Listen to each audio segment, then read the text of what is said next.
జిల్లా తిరుమాయిపాలెం మండలంలోని 100 పడకల ఆసుపత్రిని కూసుమంచి కేంద్రానికి తరలించే విషయంలో అఖిలపక్ష ఆధ్వర్యంలో రిలే నిరాహారదీక్షలు చేస్తున్నారు.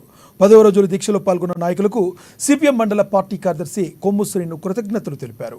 అన్ని పార్టీల నాయకులను ఏకం చేసి అఖిలపక్షాల ఆధ్వర్యంలో సిపిఎం మండల పార్టీ కార్యదర్శి శ్రీను దీక్షలు చేస్తున్నారు.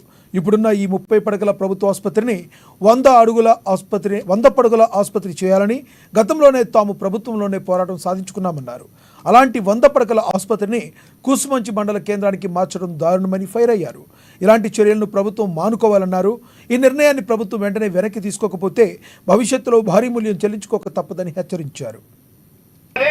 మంజూరైన 26 కోట్ల రూపాయలతో పనులు ప్రారంభించాలని, ఖాళీగా ఉన్న డాక్టర్ పోస్టులు ఫిలప్ చేయాలని చెప్పేసి గత 10 రోజులుగా అనేక పోరాటాలు. కాకపోతే 30 పడకలు ఉన్నటువంటి హాస్పిటల్ ని 100 పడకల హాస్పిటల్ గా మారాలని అఖిల పక్షాల ఆధ్వర్యంలో అనేక ఆందోళనలు పోరాటాలు నిర్వహించిన సంగతి మీ అందరూ తెలుసు. ఆ రోజు పోరాటాన్ని గుర్తించినటువంటి గత బీఆర్ఎస్ ప్రభుత్వం ఎమ్మెల్యే కందాల రెప్పందరెడ్డి గారిపై ఒత్తిడిపైన కారణంగా అసెంబ్లీలో చర్చిస్తే మీకు 100 పడకల హాస్పిటల్ మంజూరు చేస్తున్నాం, 100 పడకల హాస్పిటల్ తో పాటు 26 కోట్ల రూపాయలు కూడా మీకు ఇస్తాను అని చెప్పేసి ప్రభుత్వం ఉత్తర్వులు చేసింది. ఆ రోజు నుంచి ఇప్పటి వరకే 1 సంవత్సర కాలం నుంచి డాక్టర్లే, నర్సులే, యంత్ర పరికరాలు తెచ్చి పేద ప్రజలకు వైద్యం అంతా ఉంది. మరి ఈ మధ్య కాలంలో ఏం జరిగిందో తెలియదు. తిరుమలాయపాలెం మండల కేంద్రం ఉన్నటువంటి డాక్టర్లు మొత్తం కూడా వెళ్ళిపోతా ఉన్నారు. కారణం ఏంటని చెప్పేసి మేము అక్కడికి వెళితే మీ రాష్ట్ర వ్యాప్తంగా ఉంటే మీ హాస్పిటల్ ఆన్లైన్ లెక్కలు అగుపడట్లేదు.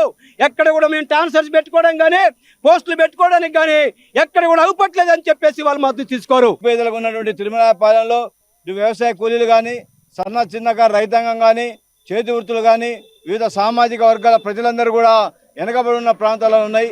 ఒకవైపున వ్యవసాయ పనులన్నీ కూడా తగ్గిపోతున్న పరిస్థితిలో ఉన్నది.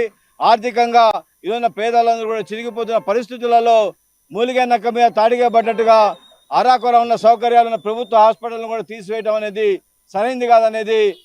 టీవీ ఉన్నటువంటి పేషెంట్లు ఎక్కువగా ఉన్నారు. ఈ మండలానికి రావాలంటేనే మొత్తం ఇక్కడ ఉన్నటువంటి హాస్పిటల్ని కూసుమంచికి తరలిస్తే మొత్తం సోలిపురం, మామదాపురం నుంచి కూసుమంచికి పోవాలంటే అనేక రకాల ఇబ్బందులు ప్రజలు ఎదుర్కోవాల్సినటువంటి పరిస్థితి వస్తుంది. కాబట్టి మాకు కేటాయించినటువంటి, మా తిరుమలాయపాలెంకి కేటాయించినటువంటి 100 పడకల ఆసుపత్రిని ఇక్కడే నిర్మాణం చేయాలని చెప్పేసి మేము డిమాండ్ చేస్తా ఉన్నాం.